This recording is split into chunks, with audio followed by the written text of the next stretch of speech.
Menurut saya dari kedua gambar itu ya semuanya menuntut pada apa yang diinginkan gurunya. Anak tidak diberi kebebasan.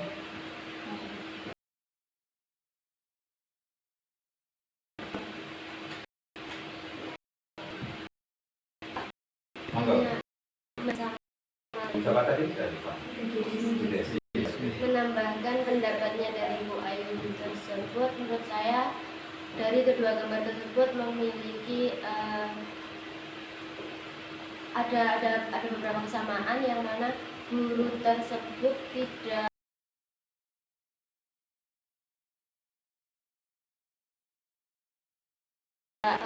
melakukan sesuatu yang hanya guru tersebut itu tidak menyamakan siswa.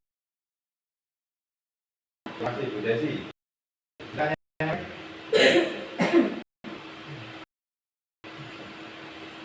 Bapak, ayo mau dengan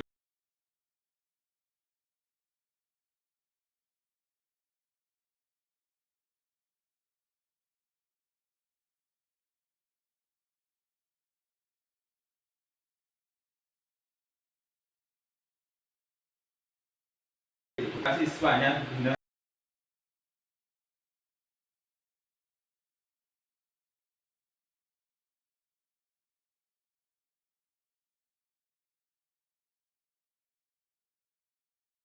Ajarnya pengen menjadi dirinya sendiri dengan cara melihat visual gitu Pak. Kalau yang gambar kedua itu cara pembelajarannya adalah berbasisnya basis dari gurunya. Gurunya minta gambar ini, ya itu semua gitu. Terima kasih Pak Budi. Ada lagi, silakan.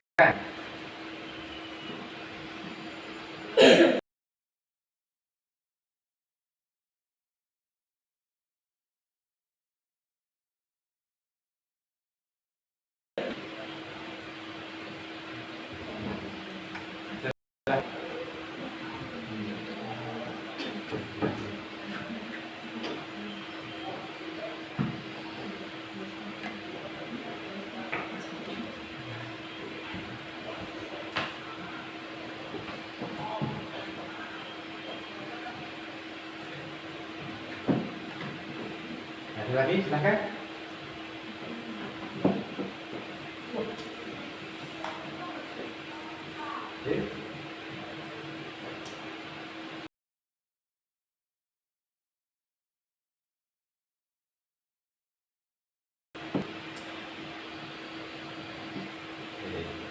Bapak sekalian, inilah salah satu contoh dari pembelajaran gizi guru merdeka. Apa itu? Pak?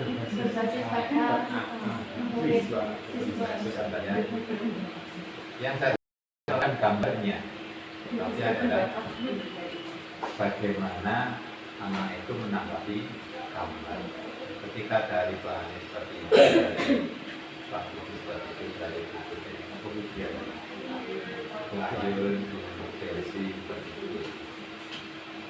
Biarkan anak itu memiliki pandangan yang berbeda-beda dengan satu gambar. Karena memang gambar yang seperti ini itu maknanya bisa dari bermacam-macam, dan itu jangan disalahkan. Bukan gambar yang merdeka itu bukan gambarnya, tapi adalah bagaimana cara itu yang diharapkan dari guru. Setiap anak punya pendapat masing-masing. Nah, apa makna gambar itu? Itu apa tuh esensi daripada yang kita tidak akan paham itu. Itu sedikit terkait dengan apa namanya berpendidikan. Bapak Ibu kita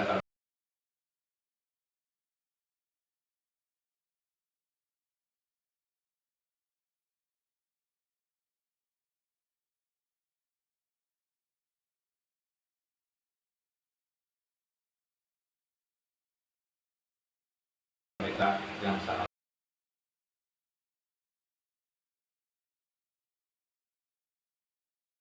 keilmuannya itu selama ini jarang kita serap. Padahal Kiai Dewantara itu memiliki filosofi yang sangat luar biasa. Salah satunya adalah bahwa beliau menyampaikan bahwa setiap anaknya masing-masing.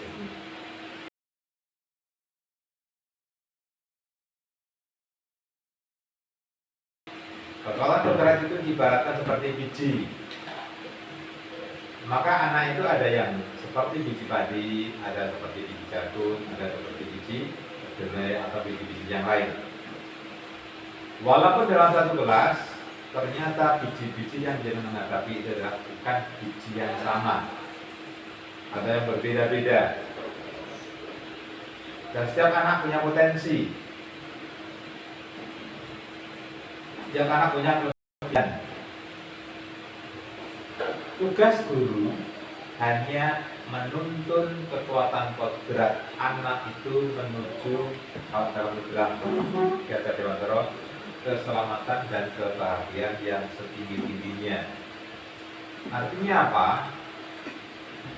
Bapak Ibu guru itu diminta menuntun, mengoptimalkan potensi anak, mengoptimalkan kekuatan kodrat anak itu seoptimal mungkin.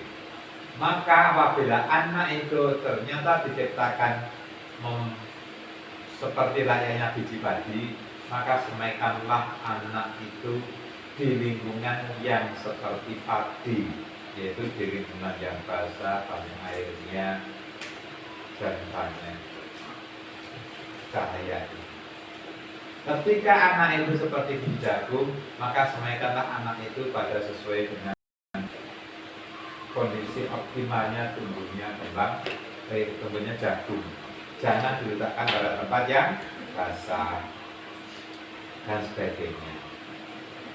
Jadi kami, oleh sebab itu, walaupun di dalam pembelajaran kita itu ada kita melakukan pelajaran dalam satu kelas, maka pada hakikatnya Bapak Ibu harus melayani kekuatan kodrat masing-masing individu. Maka pembelajaran yang paling tepat itu adalah pembelajaran berdiferensiasi. Pembelajaran yang memperhatikan perbedaan individu. Apa itu diferensiasi nanti kita bahas ya. Yang kedua Bapak sekalian, kita mesti tahu dulu apa toh kekuatan kodrat anak itu, apa toh potensi anak itu, kan begitu.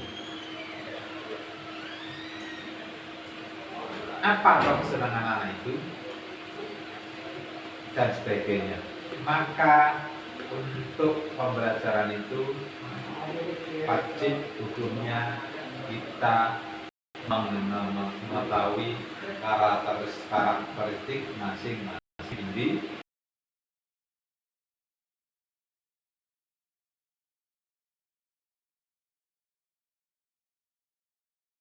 Asesmen diagnostik.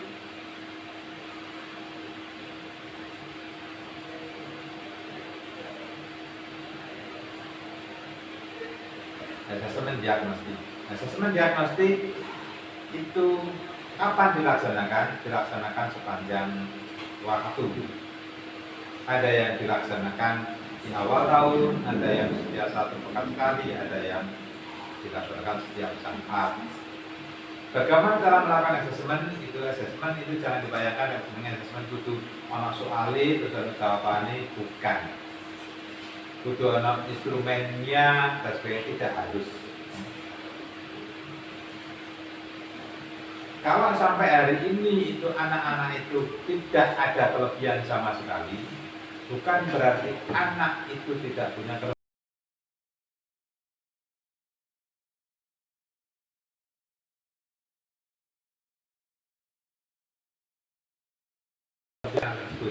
Tapi kita belum mengembangkan potensi. Karena apa? Kita punya pikiran bahwa setiap anak harus punya, setiap anak itu pada hakikatnya punya potensi, punya kekuatan kodrat. Bapak Ibu yang kami hormati, ini sedikit filosofi Ki Hajar Dewantara. Dewantara menyampaikan maksud pendidikan itu adalah menuntun segala tatanan kodrat yang ada pada anak-anak. Maka ketika anak itu punya kodrat seperti biji padi, ojo dituntun di tempat seperti kalau bapak itu menanam jagung, ora cocok. Tujuannya apa? Agar mereka dapat menjadi keselamatan dan kebahagiaan yang tinggi-tingginya, baik sebagai manusia secara pribadi maupun sebagai anggota masyarakat. Itu intinya. Maknanya kata-kata sederhana tapi maknanya sangat luas. Inilah yang berusaha dikupas melalui kurikulum pendidikan. Esensinya seperti itu. Kalau hal bagaimana membuat modul dan sebagainya itu ada teknis saja. Tapi kita harus punya mindset, punya keyakinan bahwa setiap anak itu punya kekuatan kodrat dan kekuatan kodrat itu setiap anak berbeda-beda dan kita harus mengembangkan sesuai dengan kekuatan kodrat.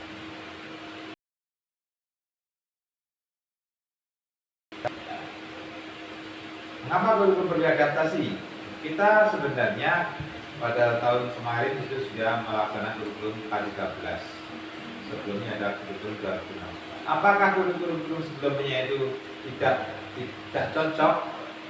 Jawabnya cocok juga. Cocok pada zaman waktu itu. Kurikulum Merdeka bukan menggantikan kurikulum sebelumnya, tapi adalah memperbaiki. Artinya adalah kurikulum Merdeka sudah bagus, kurikulum K13 sudah bagus, tapi perlu diperbaiki lagi. Ini intinya di situ.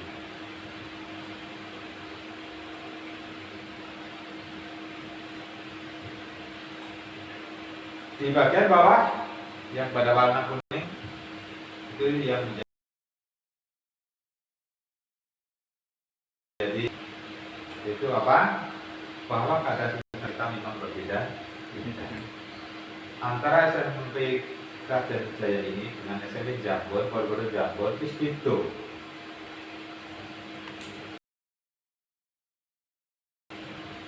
menurut kita berbeda juga. Kurikulum Jambon kurang mungkin dibuatnya kalau kurikulum di sini.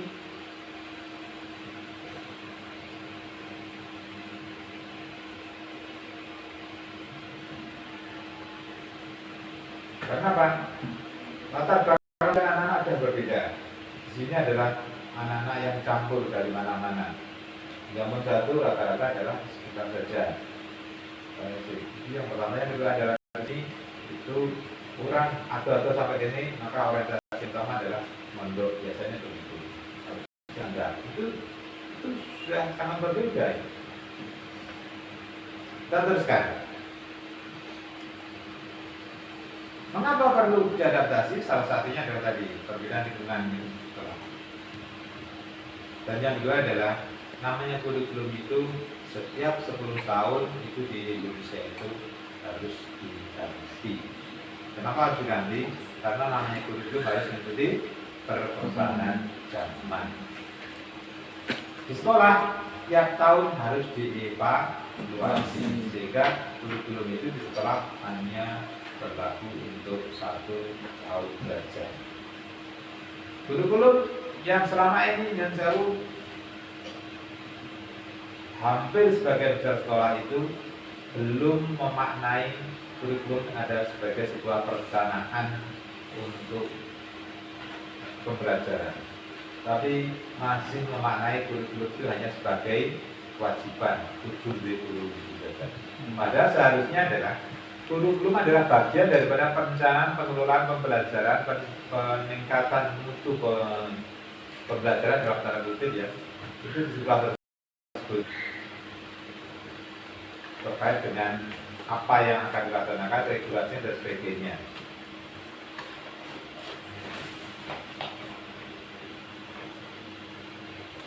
Maka kurikulum di sini seharusnya berbeda dengan kurikulum yang lain, karena di sini berbasis pondok. Jam mengajarnya pun juga bisa jadi tidak sama. Itu yang paling utama, oke? Nah, kurikulum itu pada tiap sekolah itu dirangkum dalam satu bentuk yang namanya kurikulum operasional satuan murid.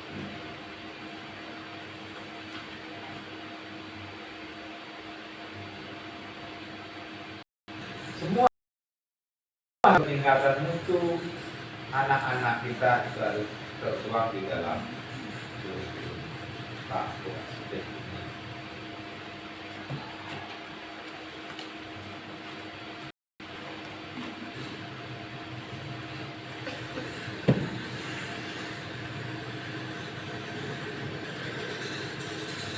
Ulangi ya. Maksud juga, mari saya menyampaikan ke teman yang berbaju pondok. Di pondok yang muncul, apa orientasi pondoknya?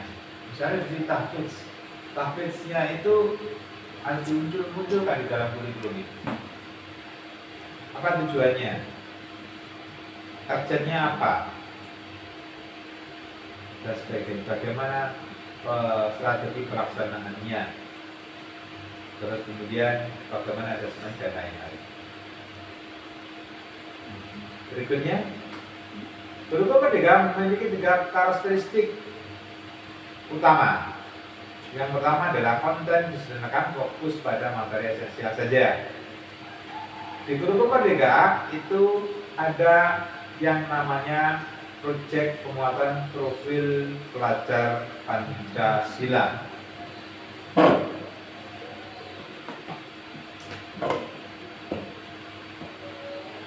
Itu sebenarnya adalah bagian daripada co-curricularnya.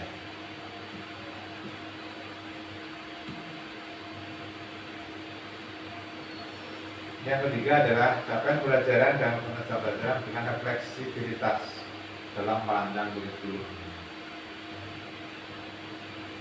Bapak Ibu sekalian hormati, di kurikulum merdeka ini orientasi tujuannya adalah satu saja, bagaimana mewujudkan anak itu memiliki kemampuan atau kompetensi dan karakter seperti yang tertuang di dalam profil pelajar Pancasila atau P3.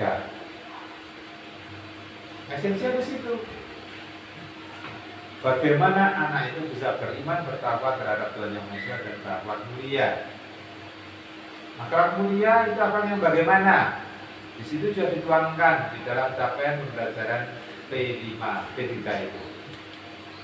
Ada 4 elemen, yaitu akhlak terhadap Tuhannya, yaitu akhlak terhadap diri sendiri, akhlak terhadap manusia diri sendiri, sama manusia, sama alam, dan akhlak terhadap alamnya, dan sebagainya. Sehingga esensi pembelajaran kita nanti, apakah pembelajaran di intrakurikulernya, di kokurikulernya atau di P5-nya ini, dan juga di ekstrakurikulernya, harus mengarah pada pencapaian profil pelajar Pancasila, mengarah pada 6 dimensi yang ada dalam profil pelajar Pancasila.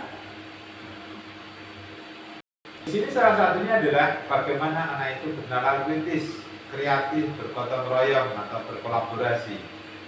Kalau jenengan mengajarnya hanya menjelaskan saja, mungkinkah ini muncul pada anak? Jawabnya jelas tidak.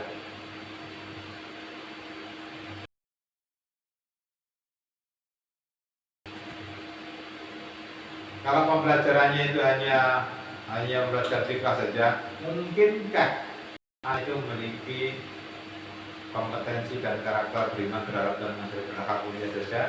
Jawabnya tidak. Maka tadi di awal oleh Diajak Ilmu sebagai disampaikan bahwa bagaimana memperoleh pengetahuan melalui pengalaman, sehingga yang menjadi titik fokus kita adalah bagaimana memperoleh pengetahuan melalui pengalaman, sehingga anak itu mengalami. Saya teruskan, ini struktur Gunung Merdeka. Struktur Gunung Merdeka itu dibagi menjadi fase-fase. Fase TK ini adalah fase pra, itu istilahnya saya lupa itu. Terus kemudian nanti fase 1, 2 itu ada fase A, fase B, fase C, dan untuk SMP itu adalah fase D. Fase-fase ini anak akan bisa naik ke fase berikutnya apabila sudah menguasai kompetensi dan karakter yang dimiliki dalam capaian pembelajaran di tiap-tiap fase tersebut.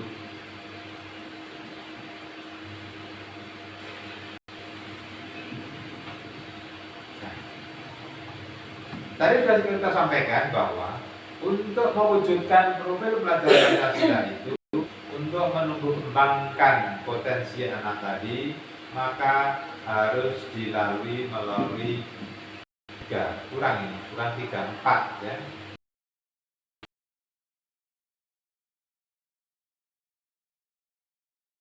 Melalui penguatan profil pelajar Pancasila, ini adalah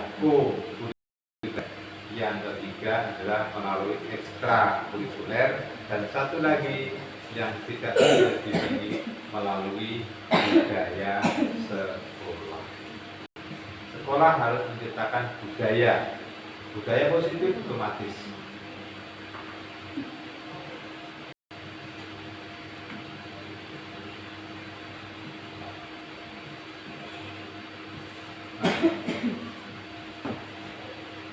Tapi yang baru-baru ini sedang dipelajari dan bisa yang lama-lama dibuka kembali, singgung buka ya di foto mana.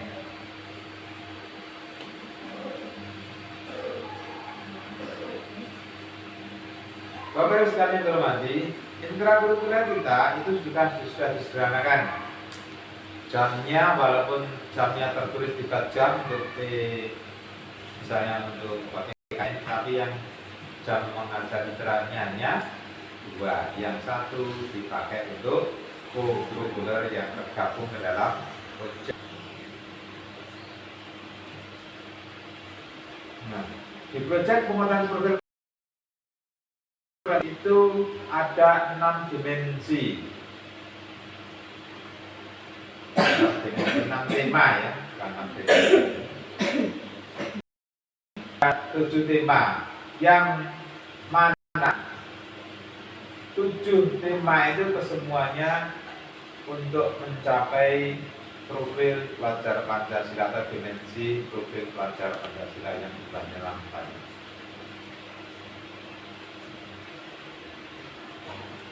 Yaitu gaya hidup berkelanjutan, kearifan lokal, pendidikan Pancasila, tanggal juga katanya suara demokrasi, berrekayasa dan berfungsi untuk bangunan NKRI dan bangsa. Dan untuk pekerjaan khusus untuk SMK. Ekstrakurikuler tetap ada, yaitu kegiatan untuk mengembangkan potensi bakat dan minat, kemampuan berbagian dan berkembang secara optimal. Saya teruskan. Ini untuk SMP. Ini sudah dibaca dong, terus dibaca. Proyeknya 25% totalitas pelajaran. Ini adalah struktur proyeknya.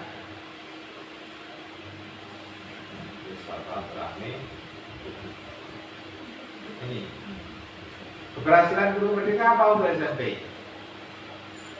Ini yang paling utama, terbentuknya budaya membaca dan menulis di dalam maupun di luar kelas,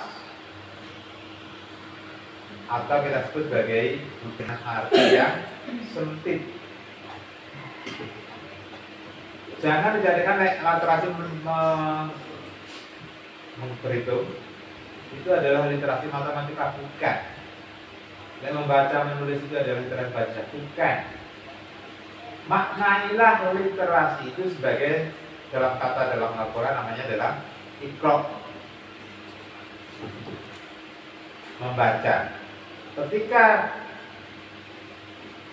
literasi itu asumsinya sebagai ikro, maka yang dimaksud dengan ikro itu ora kur moco, ora kur nulis, tapi adalah membaca secara luas, membaca fenomena alam. Yang pokok terjadi seperti itu adalah namanya literasi. Literasi itu nanti endingnya adalah berpikir kritis. Literasi itu endingnya adalah tanggap pada setiap perubahan.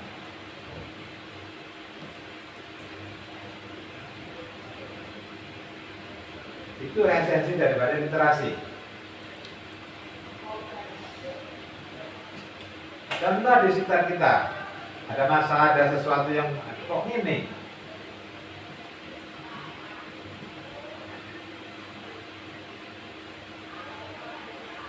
Contoh, jauh. Dulu waktu saya masuk pertama kali di sini, di situ ada aliran apa namanya, selepan yang terbuka ibaratnya adalah itu. Anak kalau sudah melek literasi, maka dia akan membaca itu. Loh, kok seperti ini? Kalau kita terus apa yang akan terjadi? Itu sudah namanya literasi. Nah, terus benojo terjadi dampak negatif, apa yang dilakukan? Itu literasi.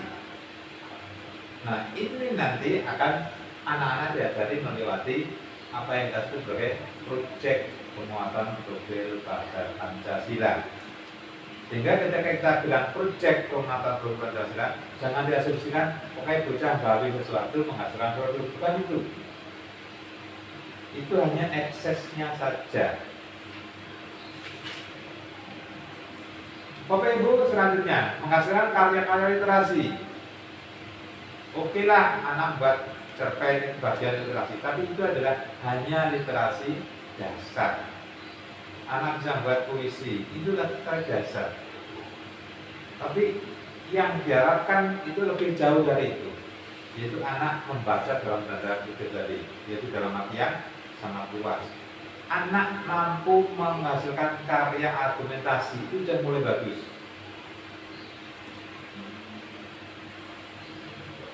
Anak sudah berpikir ilmiah, itu lebih bagus lagi. Dan sebagainya, itu adalah tingkatan literasi seperti itu. Sehingga arahkan anak itu nanti ke situ. Maksudnya sing penting menulis, anak moco. Ada literasinya, ada apa? Setiap awal pelajaran membaca 15 menit. Iya betul, ini bagian dari literasi, tapi itu adalah literasi yang sangat dasar. Apalagi kalau mau 15 menit, buku ini reneng atau buku libur kuipi ya. Bagaimana Pak bisa terbuka? Itu yang dimaksud dengan literasi tadi. Keamanan kenyamanan bisa kemudian fisik sama psikis dalam belajar, membangun hubungan baik antar siswa dan guru. Inilah salah satu bentuk tadi perwujudan gotong royong tadi. Secara melakukan belajar baik saya maupun yang guru siswa sebagai media belajar. Semua alam ini adalah sumber belajar.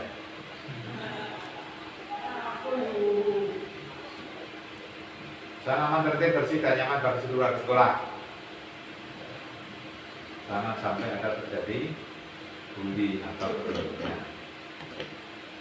Melibatkan peremangku kepentingan siapapun, adanya menghargai sanksi. Yang nanti sanksi itu nanti akan diperjelas harus lagi bukan sanksi tapi restitusi. Apa itu restitusi? Nanti silakan dibaca. Ya. Kita tidak mengenal sanksi lagi, tapi adalah restitusi. Restitusi.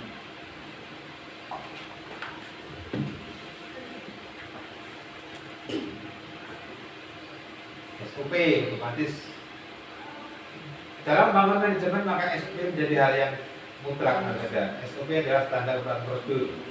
KPI ono tata aturane, tata apa namanya prosedurnya ditulis. dan yang di sekolah pimpinan akademik dari berbagai sekolah negeri. Berikutnya, Bapak Ibu sekalian, bagaimana struktur kemerdekaan? Prinsipnya adalah dalam struktur kemerdekaan itu adalah harus berpusat pada murid. Itu intinya di situ. Apapun yang dilakukan adalah harus mengarah badan. Maka mulai tahun pelajaran ini kami tidak ingin melihat guru mengajar dengan ceramah. Ya. Bagaimana caranya? Kami minta nanti pendidikan itu beri waktu Bapak Ibu untuk